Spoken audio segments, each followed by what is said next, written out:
everyone. Welcome to Driscoll's Election Dissection, your election analysis for Across the Circus. I hope you all are doing fine wherever you are. Well, we are now in the real hectic part of the statewide primary season. Now, if you look at the state primary calendar, you're going to look that from May 7th through June 25th, 8 straight weeks, there will be statewide primary elections. So we here at Driscoll's Election Dissection are really going to go balls to the wall. We're going to be here every week talking about upcoming battleground primary elections per state, depending on the circumstance and whatnot. Well, we start pretty simple this week because, for one thing, it's only one state we're talking about. Yes, this week we head to the Hoosier state, the state of Indiana. Now, we're going to be talking about 4 primary elections today, and they're all Republican primaries. Well, for one thing, they're the most competitive in the state, and on top of that, in all 4 of these races, the Republican candidate is very likely going to have a real clear edge come November. And if you look at the past presidential elections in the state of Indiana, you'll see exactly why. You see, if you go all the way back to 1968, up until 2020, that's a 52-year period, 13 presidential elections. Out of all 13 of those, the Democratic candidate has only won the state of Indiana just once. That was in 2008, when Barack Obama got more votes than John McCain in the state of Indiana. Very slim margin, about 1%, but still, that's the only time the Democrats have won the presidential election in Indiana in that time.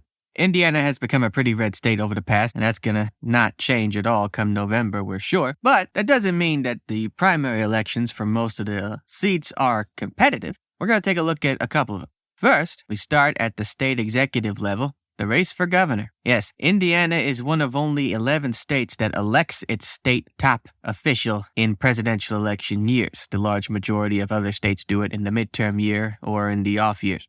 Now, the current governor, Eric Holcomb, Republican, is term limited and cannot run again. So with the seat open, a lot of people went out for it.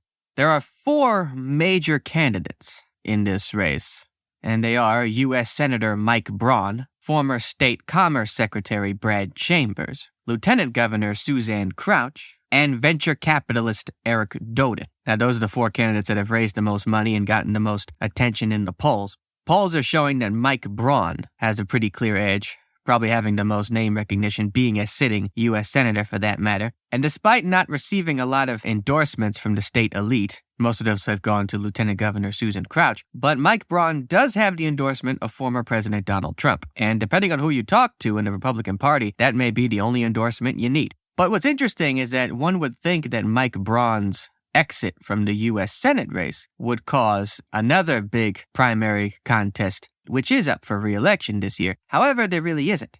Only one major Republican is in the race, and that is Congressman from the 3rd Congressional District, Jim Banks. And with that, he becomes the presumptive Republican nominee and will very likely win in November, given Indiana's red hue. But that does segue into Jim Banks' congressional seat, which itself has a pretty contested primary election for it. So in the District 3 Republican primary, very similar to the governor's race, there are 4 major candidates. Those being ex-circuit judge Wendy Davis, businessman Tim Smith, former Congressman Marlon Stutzman, and State Senator Andy Zay.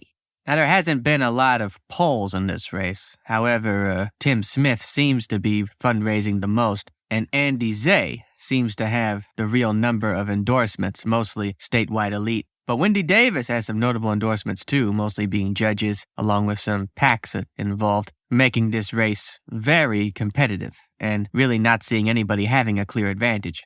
So with that, we go to Indiana's 5th congressional district. And this one's an interesting one for a couple of reasons. Now, first, the incumbent representative is Victoria Spartz, Republican, and in February of 2023, she decided she would not run for re-election. And with that, some candidates already got on the ball, raising money, filling out signatures, getting on the ballot, whatnot. However, in February of 2024, a whole year later, Victoria Spartz announced instead she would run for re-election. And a lot of the candidates who already were in the race did not drop out. I guess they figured we already made it this far. What's the point? So with that, despite her entering the race, she does have a bit of a challenge. because polls have showed her winning, but also polls have shown her very close with State Representative Chuck Goodrich. And Chuck Goodrich seems to have fundraised a bit more than Victoria Spartz, probably given the time that he had to do that while Victoria Spartz was not in the race. So there could be a bit of trouble for Congresswoman Spartz,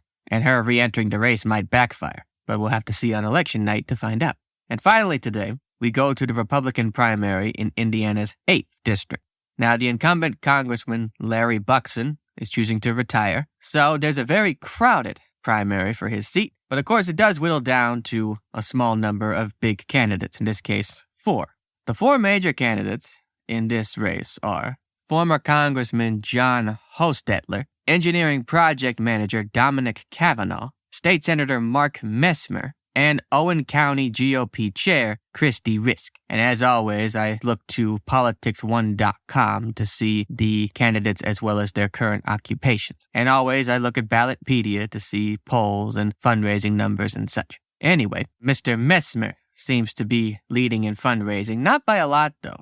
Richard Moss is very close behind, and there isn't many polls in this race either. But given this being one of the most conservative districts in the state of Indiana, whoever wins this primary, and general election for that matter, could be hanging on to this seat for years and years to come. So those 4 are the most competitive elections that are ones to watch on election night on May 7th. And as always, I say, if you are a registered voter in the state of Indiana, I don't care who you vote for, but I do care that you vote, so please do. Thank you for listening to Driscoll's Election Dissection. If you'd like to learn more about the show, go online to algidproductions.com/acrossthecircus and be sure to listen to us on any podcasting form you like. Thank you all for listening, and I hope to see you all very soon.